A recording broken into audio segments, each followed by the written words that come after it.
Welcome back to the shop, guys. Today I'm going to be working on some front spring hangers. I got my parts in from the laser cutter, and of course after I sent the files off to get cut, I realized that there was a better way to do it. So I'm going to use most everything that I ordered, but there's a couple pieces that probably will not get utilized. So I even had them make me some nice heavy-duty 3/16 shackles for the rear, so that'll be nice. And the front hangers are going to be cut out of this tube. Half of the front hanger is going to be cut out of this tube right here, so you'll kind of see how I'm doing that.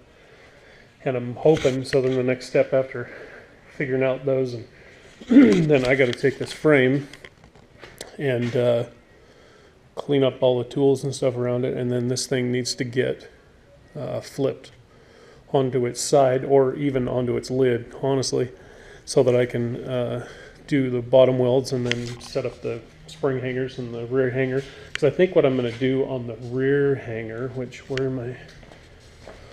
here's these bushings right here that I got.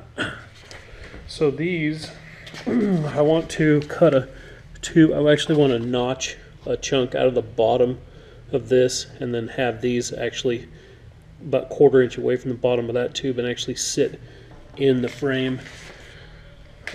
So I figured out what size of tube I need to mount these bushings into, and these are all urethane bushings too, which will be pretty nice to use. So anyway, that's what's happening right now.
All right, after a little extra trimming and a little match grinding, I got a couple of outside hangers.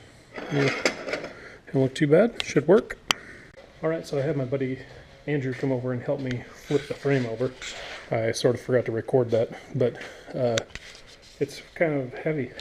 It's probably, I don't know, I'll have to look in Inventor and see what the weight is, but probably 300 pounds as it sits.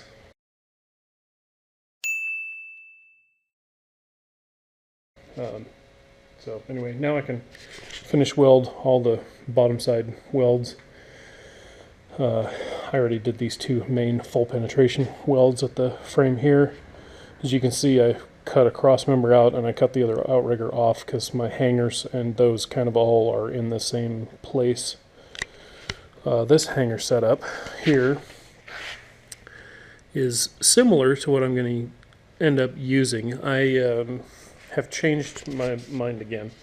I was going to use one of those per side on the outside, and then I had some other plates here, some skinny plates and these pie looking plates. Anyway, I've decided against that. I'm going to go buy a couple chunks of 3x3x4 wall, which will then basically I can make these out of one piece instead of making them out of two pieces. And these are actually going to mount here like this. And so I'm going to go get some 3x3x4s, and that'll stiffen those front hangers up. 3/16 is fine, I'm sure, but I just I think I want to get some 3x3x4 and make them out of that. It'll be kind of easier. I mean, it'll be easier to make them that way. And I would rather have them one piece instead of having a seam in them here anyway. So I got to go get some tube. It's the weekend, so none of the steel places are open, of course. I got a chunk of 3x3 over there, but it's only 1/8 wall, so I can't use that. So early next week, I've got to order in at the local steel shop for some brackets for, or basically the sidewall support pieces. I'm having some custom pieces made, 48 inches long, 8 inches tall, and they're going to have like a 1.125" flange bent up 90 on them, and I'm going to be building some structure across the sides with that. So I ordered that stuff already. So anyway, I got to get some different tube to make spring hangers. This will be version 4 probably on this hanger, so I like changing my mind a lot, obviously.